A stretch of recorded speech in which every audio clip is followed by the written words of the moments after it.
जिन्हें तेल पा दिता उन्होंने शुक्रिया, बड़ी मेहरबानी।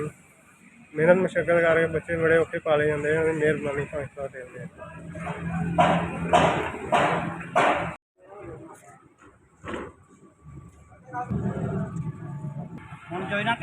सरसों का तेल मेरे च पै गया ते जिन्ना पवाया उन्होंने भला हो गया। बंदे की रोजी सौखी करती, मेहरबानी।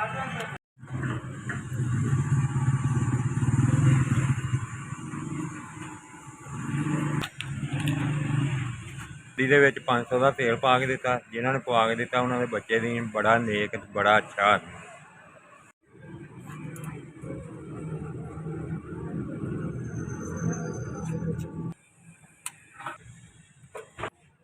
ਤੁਹਾਡਾ ਭਲਾ ਕਰੇ। ਮੈਂ 500 ਦਾ ਤੇਲ ਪਵਾ ਦਿੱਤਾ। ਅੱਲਾ ਉਹਨਾਂ ਦੇ ਬੱਚੇ ਜੀਣ ਜਿਨ੍ਹਾਂ ਤੇਲ ਪਵਾਇਆ, ਮਾੜੇ ਬੰਦੇ ਦਾ ਫਾਇਦਾ ਕੀਤਾ ਨੇ।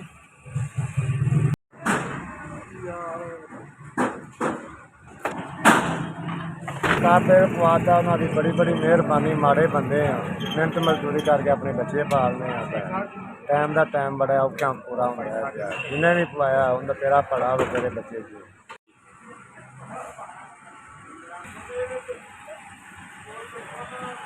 ਸਾਨੂੰ 500 ਦਾ ਤੇਲ ਪਵਾ ਦਿੱਤਾ ਗੱਡੀ ਦੇ ਵਿੱਚ।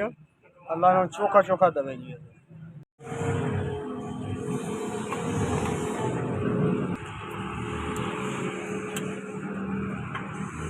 ਤੁਹਾਡੀ ਬੜੀ ਤੁਸੀਂ 500 ਦਾ ਤੇਲ ਪਵਾ ਦਿੱਤਾ ਮੈਨੂੰ। ਅੱਲਾ ਤੁਹਾਡੇ ਕਰਮ ਕਰੇ, ਮਿਹਰਬਾਨੀ ਕਰੇ ਤੁਹਾਡੀ।